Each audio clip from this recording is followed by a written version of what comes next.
Bonjour, dans cette vidéo, nous allons poursuivre notre cours de comptabilité des sociétés en abordant le deuxième chapitre qui sera consacré à la question de l'imposition et de l'affectation de résultats. En effet, vous avez étudié en comptabilité générale l'importance du résultat de l'exercice comme un indicateur qui renvoie à la performance de l'entreprise et sa capacité à tirer profit de ses activités. Au sens comptable, il matérialise le solde des produits et des charges faisant varier la valeur d'un patrimoine sur une période donnée appelée un exercice comptable. Et cette différence traduit soit un bénéfice, soit une perte en fonction donc du signe dégagé par la différence entre les produits et les charges.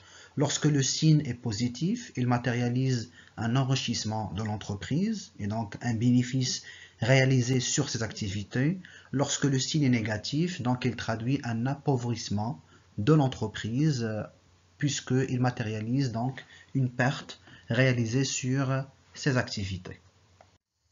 Le résultat de l'exercice est déterminé en matière comptable à travers l'établissement du document CPC, le compte de produits et charges, qui retrace la formation de résultats tout au long d'une période appelée exercice comptable. Bien entendu, le résultat est déterminé par la différence entre les produits, c'est-à-dire l'ensemble des ressources créées par l'entreprise, et les charges qui constituent des consommations de biens et de services réalisés ou utilisés par l'entreprise. Lorsque cette différence est positive, cela signifie que les produits sont largement supérieurs aux charges, donc là on parle d'un bénéfice. Lorsque les produits sont inférieurs aux charges, et là on parle d'une perte.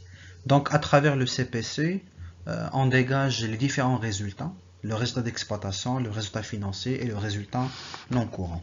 Le résultat d'exploitation est dégagé sur la base des éléments qui relèvent de l'activité courante, qui font référence à l'ensemble des activités réalisées dans le cadre du cycle d'exploitation de l'entreprise, achat de matières premières, stockage de matières premières, fabrication ou production des produits finis, stockage des produits finis, commercialisation, etc. Le deuxième résultat est déterminé sur la base des éléments qui relèvent de la structure financière. Et là, on parle d'un résultat à coloration financière, la différence entre les produits financiers et les charges financières. Et enfin, le résultat non courant qui est dégagé à partir des éléments qui ne relèvent pas de l'activité courante et qui sont considérés comme exceptionnels, notamment la cessation des mobilisations, les pénalités de retard, les amendes fiscales, etc. Et à travers cela, on arrive à dégager donc le résultat. Ainsi se dégage l'ensemble des résultats, notamment le résultat d'exploitation, le résultat financier et le résultat non courant, à travers la différence entre les différents produits avec les différentes charges. À partir de là, on dégage donc le résultat courant à travers l'addition entre le résultat d'exploitation et le résultat financier. Et là, il traduit donc l'ensemble des éléments réalisés par l'entreprise et qui sont directement liés à son activité principale ou activité courante, par distinction au résultat non courant qui est déterminé en tenant compte des éléments exceptionnels qui sont qualifiés comme étant non courants. À partir de là, on détermine le résultat avant impôt à travers la somme du résultat courant et du résultat non courant, et à partir de là, on dégage donc le résultat net en déduisant l'impôt sur le résultat que l'entreprise est censée payer à l'administration fiscale. Schématiquement, le CPC se présente de la manière suivante. Voilà, la première rubrique sera dédiée à la formation du résultat d'exploitation à travers la différence entre les produits d'exploitation et les charges d'exploitation. La deuxième rubrique sera consacrée aux éléments financiers, notamment le résultat financier à travers la différence entre les produits et les charges financières. Et par la suite, donc, on détermine le résultat courant par la somme entre le résultat d'exploitation et le résultat financier. Et enfin, on détermine le résultat non courant, c'est le résultat dégagé sur les éléments exceptionnels qui ne sont pas liés directement à l'activité principale ou l'activité courante. Et à partir de là, on dégage le résultat avant impôt par la somme entre le résultat courant et le résultat non courant. Et enfin, on dégage le résultat net en déduisant l'impôt sur le résultat. Donc, à travers le CPC, on peut dégager soit le bénéfice, soit la perte en fonction de la différence entre les produits et les charges. Si les produits sont supérieurs aux charges, on parle d'un bénéfice qui traduit un enrichissement de l'entreprise à travers ses activités. Par conséquent, lorsque les produits sont inférieurs aux charges, là on parle d'un déficit qui traduit une perte, matérialisant l'appauvrissement de l'activité de l'entreprise. En matière de droit fiscal marocain, l'imposition des sociétés varie en fonction des statuts juridiques et de la forme juridique propre à chaque société. Généralement, dans le cas de la société en nom collectif, chaque associé est soumis à l'impôt sur le revenu en tant qu'entrepreneur individuel et la société a le choix d'opter soit pour l'impôt sur le revenu ou l'impôt sur la société. De même, lorsqu'il s'agit de la société en commandite simple ou les associés commandités sont aussi soumis à l'impôt sur le revenu en tant qu'entrepreneur individuel et que la société a le choix d'opter soit pour l'impôt sur le revenu ou l'impôt sur les sociétés. Alors que les sociétés de capitaux, notamment la société anonyme ou la société anonyme simplifiée, ainsi que la forme hybride, la société à responsabilité limitée, sont soumises à l'impôt sur les sociétés. Bien sûr, en comptabilité des sociétés, on va juste vous sensibiliser par rapport à la question de l'imposition fiscale des sociétés et naturellement vous aurez un cours en 3e année qui va détailler explicitement les différentes caractéristiques fiscales des sociétés dans un semestre dédié. Et donc à partir de là, les sociétés de personnes sont généralement soumises à l'impôt sur le revenu et les sociétés de capitaux sont soumises à l'impôt sur les sociétés. Les barèmes et les taux d'imposition varient chaque année en fonction des dispositions fiscales de la loi de finances et ils sont toujours regroupés dans le cadre du Code général des impôts. Donc, pour déterminer l'impôt exigible sur le plan fiscal, le comptable est tenu de faire le passage entre le résultat comptable et le résultat fiscal de manière à procéder à quelques corrections en réintégrant les charges qui ne sont pas acceptées par l'administration fiscale comme charges déductibles et déduire les produits qui ne sont pas considérés comme étant imposables fiscalement. Donc il faut distinguer entre les produits et les charges comptabilisées et les produits et les charges qui sont considérés par le Code général des impôts ou le droit fiscal. Il y a certains produits qui sont comptabilisés, mais ils ne sont pas imposables fiscalement, soit ils sont exonérés, soit ils sont hors champ d'imposition. Il y a aussi des charges qui sont comptabilisées, mais ils ne sont pas acceptés par l'administration fiscale en tant que charges déductibles. Donc pour neutraliser ces éléments fiscaux, on est censé de faire le passage de résultat comptable au résultat fiscal de manière à déterminer l'impôt exigible. Si bien sûr l'entreprise réalise un bénéfice, donc elle va payer un impôt sur les sociétés ou même l'impôt sur le revenu.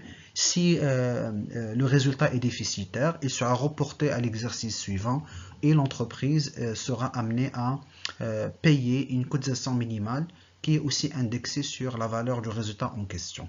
Bien sûr, nous sommes juste en train de vous sensibiliser par rapport à la question d'imposition, puisque l'impôt constitue la première forme de l'affectation, de la répartition d'un bénéfice ou d'un résultat.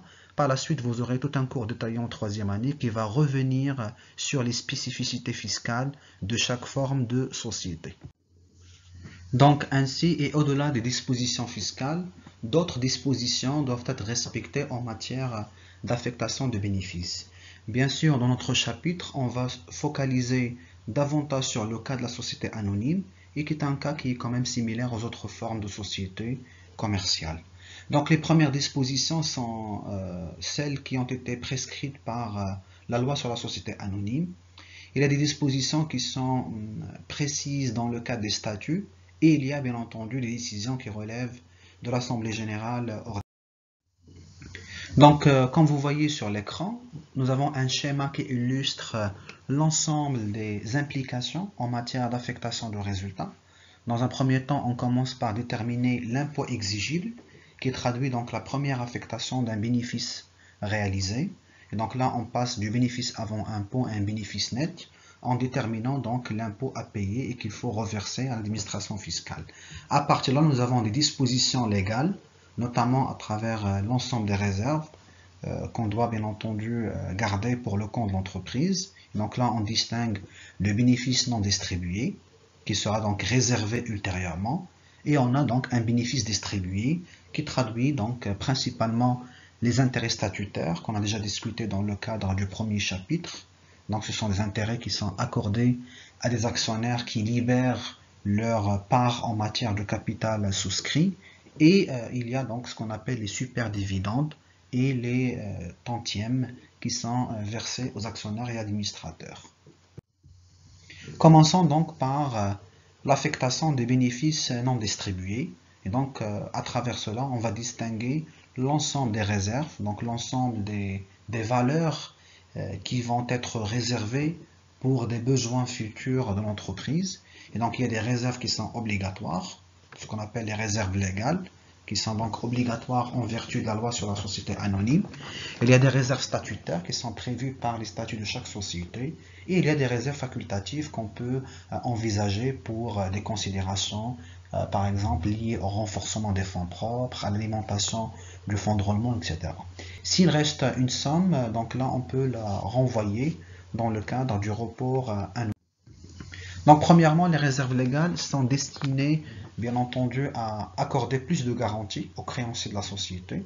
Donc, ils sont obligatoires en vertu de la loi. C'est pour cela qu'on parle des dispositions légales, parce qu'ils sont obligatoires en vertu du droit des sociétés. Et donc là, en matière de la société anonyme, les réserves légales doivent correspondre à 5% du bénéfice net de chaque exercice, diminuer bien sûr le cas échéant des pertes antérieures qui sont enregistrées dans le cas du report à nouveau solde débiteur.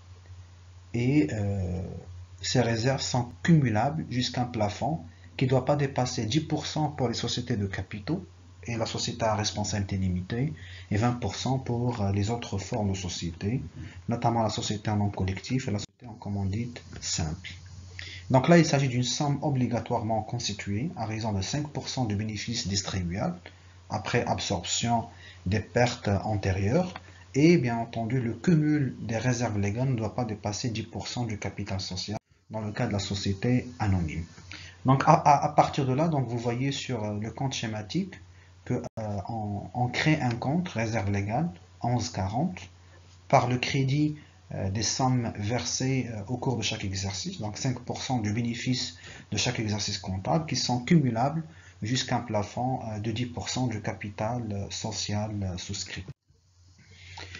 Pour enregistrer en comptabilité la réserve légale, donc d'abord on doit reclasser le résultat au début de chaque exercice. Là on débite le résultat net de l'exercice qui sera soldé et on va ouvrir un nouveau compte appelé résultat net en instance d'affectation, donc 1181.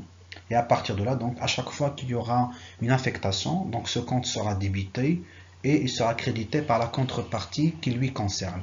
Par exemple, ici sur l'écran, vous voyez que pour les réserves légales, on est censé la créditer. C'est un compte de passif qui augmente par le crédit et baisse par le débit. Et à partir de là, donc, les réserves légales sont créditées et le résultat net en instance d'affectation sont donc débités. Au-delà des dispositions légales, les statuts peuvent également prévoir d'autres réserves, notamment les réserves statutaires ou les réserves facultatives, qui sont destinées à renforcer le fonds de roulement de la société puisqu'ils sont enregistrés dans la classe 1, financement permanent, notamment les capitaux propres. Donc l'objectif de ces réserves est de renforcer les fonds propres et notamment le fonds de roulement de la société pour qu'elle puisse faire face à ses besoins de financement. Donc les réserves statutaires sont exigées par les statuts qui en fixent les modalités jusqu'à modification des statuts par l'Assemblée générale ordinaire. En matière d'enregistrement comptable, là encore, à chaque fois qu'il y a une affectation, on débite le résultat net en instance d'affectation, le compte 1181, et on crédite le compte qui a été créé, donc la réserve statutaire, avec un compte 1151. De la même manière aussi pour les réserves facultatives, qui peuvent être décidées par un simple accord entre les actionnaires dans le cas de l'Assemblée générale ordinaire. Là encore, lorsqu'il y a des réserves à enregistrer, il faut débiter le résultat net en instance d'affectation 1181 et créer donc le compte réserve facultative par le crédit du compte 1158. Et enfin, donc s'il reste encore une somme qui se dégage, donc on peut l'enregistrer soit dans le cadre du report à nouveau, donc solde créditeur, donc il y a des bénéfices qui sont en attente d'affectation, Et quand on a une perte réalisée sur un exercice donné, on va donc l'enregistrer dans le cadre du report à nouveau solde débiteur. Et donc là, il s'agit d'une somme que l'Assemblée générale ordinaire réserve en attendant son affectation plus tard, soit donc la perte réalisée sur un exercice qui sera affecté dans un report à nouveau solde débiteur, puisque c'est un compte du passif qui augmente par le crédit et baisse par le débit, et quand on a donc une somme en attente d'affectation, donc là il faut l'enregistrer dans le solde créditeur. Donc lorsqu'il y a donc ce solde créditeur, là de la même manière, on va débiter le compte résultat net en instance d'affectation, 11,81, et on va créditer le report à nouveau. Donc, passons maintenant à l'affectation des bénéfices distribuables, qui représente la part des bénéfices distribués aux actionnaires et qu'ils comprennent deux éléments principaux. Le premier dividende, ou ce qu'on appelle l'intérêt statutaire. Donc, c'est un élément qu'on avait discuté lors du premier chapitre et qui représente l'intérêt accordé aux actionnaires ayant libéré leur fraction en matière de capital social souscrit, et le superdividende qui représente donc la somme qui sera versée à l'ensemble des actionnaires indépendamment de la libération de leur capital et en fonction du nombre des titres qu'ils possèdent. En matière d'enregistrement comptable, la distribution des dividendes est assujettie à une taxe appelée taxe sur les produits des actions qui est retenue à la source de l'ordre de 15%, et à partir de là il faut distinguer la part nette qui revient à l'actionnaire, qui sera enregistrée dans le cadre du compte 4465, associé dividende à payer, et la taxe exigible, retenue à la source de 15%, qui sera enregistrée dans le compte 4452, état impôts et taxes assimilés. À partir de là, donc, il faut donc débiter le résultat net en instance d'affectation et créditer la part nette qui sera versée aux actionnaires dans le cadre du crédit du compte 4465, associé dividende à payer, et créditer l'impôt exigible qui sera versé à l'administration fiscale 4452, état impôts et taxes assimilées. Une fois ils seront réglés, il faut les débiter pour les solder et créditer donc le compte de la banque. Dernier élément, c'est les tantatièmes. Donc, un tantatième est une partie du bénéfice qui sera accordée aux administrateurs, notamment dans le cas de la société anonyme, ceux qui composent soit le conseil d'administration, soit le directoire et le conseil de surveillance. Et donc, les tantatièmes, c'est une forme de rémunération à ces administrateurs.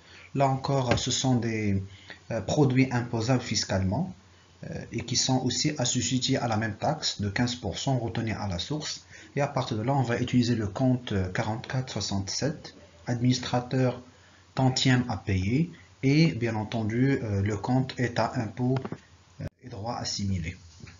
Donc en matière d'enregistrement comptable, on va débiter le compte résultat net en instance d'affectation et créditer donc les comptes administrateur tantième à payer, le compte 4467, et créditer aussi le compte 4452, état impôts et taxes droits assimilés. Une fois réglé, il faut débiter ces comptes pour les solder et créditer donc en contrepartie. Donc voilà, en guise de synthèse, on va établir un tableau d'affectation dans lequel on présente les origines de l'affectation, notamment le résultat de l'exercice, neutralisé par les éventuels reports à nouveau antérieurs, et ou les prélèvements sur les réserves, donc qui sont éventuellement constatés sur un exercice comptable, et par la suite on traduit le projet d'affectation, réserve légale, haute réserve, intérêt statutaire, superdividende, tantième s'il y a lieu, et le report à nouveau de l'exercice. Et donc en matière comptable, à la réouverture de chaque exercice, donc au début de chaque exercice, généralement le 1er janvier, on doit constater l'écriture de la réouverture des comptes en débitant le compte résultat net de l'exercice pour qu'il soit soldé, et on va ouvrir le compte résultat net en instance d'affectation par le crédit du compte 1181, et à partir de là, selon le cas, on débite le résultat net en instance d'affectation et on crédite l'ensemble des éléments constitutifs du projet de l'affectation. Donc lorsqu'on a un report à nouveau solde débiteur antérieur, il sera crédité pour qu'il soit donc soldé, Et s'il y a donc un surplus en attente d'affectation, il sera considéré dans le compte rapport à nouveau solde créditeur. Il ne faut pas oublier que ici, donc, il faut aussi introduire le compte état impôt et droit assimilé, de manière à considérer aussi l'impôt qu'il faut reverser à l'administration. Si bien entendu le rapport à nouveau antérieur est un solde créditeur, il sera ajouté au résultat net en instance et par conséquent il faut le débiter. Et en contrepartie, on constate les différents éléments constitutifs du projet de l'affectation du résultat. S'il reste encore une somme en attente d'affectation, il sera toujours considéré comme un rapport à nouveau solde créditeur. Et donc là, le projet d'affectation est généralement préparé par les administrateurs, par les organes de gouvernance. Il sera soumis à l'Assemblée générale qui va décider de son acceptation ou de sa modification.